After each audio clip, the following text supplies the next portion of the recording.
We know job interviews are scary, and let's be honest, doing them in English makes it even harder. The anxiety, the fear of freezing up, we completely get it. Oh, absolutely. But today, we fix that. In this explainer, we're going to equip you with 50 natural, modern phrases to help you speak English confidently and really prove you're the best person for the job. No stiff textbook language here, just real phrases that professionals use today. Okay, let's dive into this. Here's our agenda for this session. We've got first impressions and your story, owning strengths and weaknesses, navigating tough interview questions, why you want this job, asking the right questions, and crucial mistakes to avoid.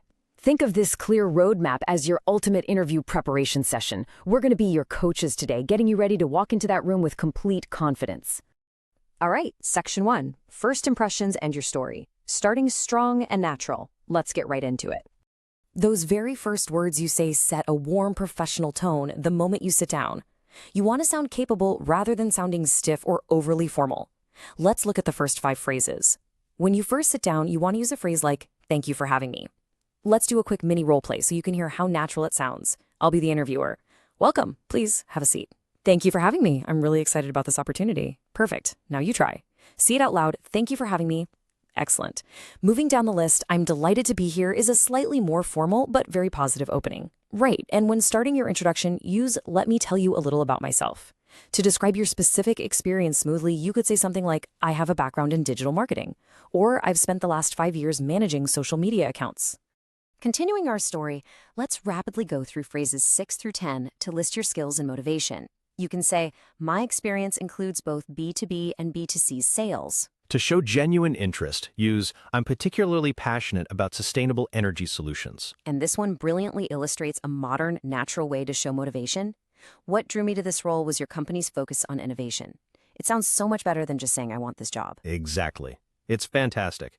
Then connect your abilities by saying, "I believe my skills align well with the project management requirements listed." Finally, explain your goals with, "I'm looking for an opportunity to lead larger teams." Moving right along to section 2, answering "Tell me about yourself," the most common opening question. This one is so important. It's almost always the very first question they ask. It can feel overwhelming, but we have a strategy to tackle this inevitable request perfectly. The secret is a simple 3-step formula: past, present, future. That's right. Start with where you began your career, move to what you focus on right now, and end with what you are looking to do next. This logical structure guarantees you won't end up rambling nervously. Let's hear the phrases that build this formula in action. I'm going to read each one with a full example at a warm, encouraging pace. Listen and then repeat the phrase after me. Ready? "I started my career in graphic design and over time moved into art direction. Throughout my career, I've focused on building strong brand identities. One of my key achievements has been leading the rebrand for a major client. I'm now looking to take the next step by managing a global creative team." Great job. Really feeling that rhythm is key to absorbing these and sounding completely natural. To wrap up that opening question, you can add some personality. For example, "Outside of work, I'm also interested in organizing local coding boot camps." If you've been talking for a bit, wrap it up neatly with, "To summarize my background briefly, I'm a developer who loves complex problem solving." You can also talk about your work style by saying, "I describe myself as someone who thrives in fast-paced environments." Now that last phrase is incredibly smart. People who have worked with me would say I am highly dependable. It's a brilliant, indirect way to share your strengths. Instead of bragging, you are literally just reporting what others think. It's highly professional. Here it is, the big one. What is your greatest weakness? Just hearing that question makes people nervous. It's the most feared interview question in the world. But don't worry, the next slide contains the secret to completely neutralizing this fear. Section 3, owning strengths and weaknesses. Turn the dreaded question into a win. Here is our ultimate coaching tip. Never just state a weakness and stop talking. You must always end your weakness by clearly explaining what you are actively doing to improve it. But before we fix the weakness, let's claim our strengths with phrases 19 through 22. Let's do a mini role play.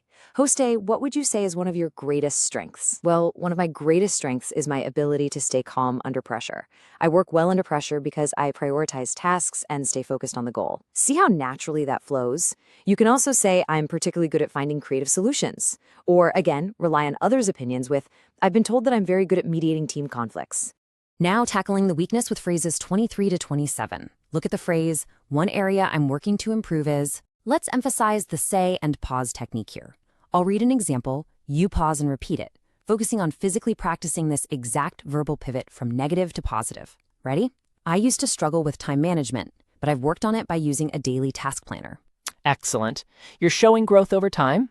You can also show continuous learning by saying, I'm always looking to develop my skills in data analytics. Show them you're coachable with. I take feedback seriously and use it to refine my presentation style. Or reveal a positive mindset by saying, I see challenges as opportunities to learn new software platforms. Moving to Section 4, navigating tough interview questions. Showing them how you think. Remember, interviewers don't ask tough questions to trick you. They ask them to observe your thought process. These phrases will help you sound incredibly thoughtful. Let's look at phrase 28. That's a great question. Let me think about that for a moment. So the crucial point is, buying yourself a few seconds to think is a highly professional move. Never just say, I don't know. Exactly. Then rely on past knowledge. From my experience, I would say the best approach to client churn is proactive outreach. Set up a concrete example with, in my previous role, I faced a similar situation when our budget was suddenly cut. State your specific action. The way I handled it was by renegotiating our vendor contracts. And always end your story with a result. The outcome was positive because we saved 20% without losing quality. Let's move to the next set. To answer hypothetical what-if questions, say, I would approach that situation by consulting with the key stakeholders first. Discuss challenges openly with, I believe in being transparent about project delays as soon as they happen. Now listen to this next one. What I learned from that experience was always to have a backup communication plan. I wish someone had told me this earlier. Explicitly stating what you learned from an experience has immense power. It shows you don't just work, you analyze, adapt, and grow. Absolutely. Then reaffirm your ability. I'm confident that I can handle that because I successfully managed a similar crisis last year. Section 5. Why you want this job. Proving you did your research. A quick warning here for everyone listening. These phrases will completely fall flat unless you have actually researched the company before walking into the room. Very true. To connect with their projects, you can say, I've admired your company's work in renewable energy initiatives. Or connect to their culture. Your reputation for excellent work-life balance really attracted me. Reference recent news with, I was particularly impressed by your recent acquisition of TechCorp. Highlight your value by saying, I believe I can contribute to your team by streamlining your onboarding process. Show enthusiasm with, this role excites me because it combines my love of coding and mentorship. To match future directions, say, I see a strong alignment between my goals and your company's expansion into Europe. And this brilliantly illustrates what high-level business English sounds like. The word alignment shows you see the big picture. Finally, focus on teamwork. I'm eager to be part of a team that values continuous learning. Almost there. Section 6. Asking the right questions. Ending the interview with confidence. Never end by saying, no, I don't have any questions.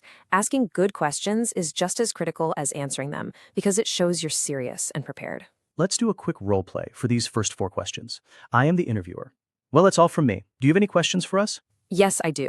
What does success look like in this position after the first 6 months? Wow. As an interviewer, I love that. It demonstrates incredible initiative. Asking, could you tell me more about day-to-day responsibilities? Shows you care about the real practical work. And asking, how would you describe the team culture here? Proves you're thinking about how you fit into the environment, while what opportunities are there for development highlights your ambition to grow. For our final 3 phrases, what are the biggest challenges someone typically faces? Shows deep maturity. What do you enjoy most about working here? Built personal rapport with them. And finally, phrase 50, what are the next steps of an interview process? That last one is absolutely mandatory. It's the final question you must ask to look professional and proactive before you shake their hand and leave the room. Before we let you go, Section 7. Crucial mistakes to avoid. Quick fixes for professional polish. This is our final lightning round of coaching. We're going to replace some common nervous ESL habits with native-level alternatives. Let's fix some common nervous habits.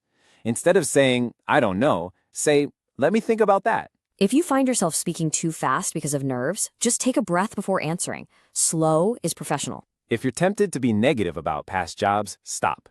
Focus on what you learned instead. And finally, avoid filler words like very, very, or basically. Take a breath and use one strong word instead. You've got this. Okay, here is your homework. Challenge. Pick your top 5 phrases and practice them out loud today. We care deeply about your success, so we're being firm here. Don't just read them quietly in your head. Pick your favorites and physically say them in the mirror 3 times to build real muscle memory. We want to hear from you. Tell us in the comments. What is your most feared interview question? We'll jump in and help you answer it. Thank you so much for joining us for this explainer session. Make sure to subscribe because part 2, focusing on salary negotiations, is coming.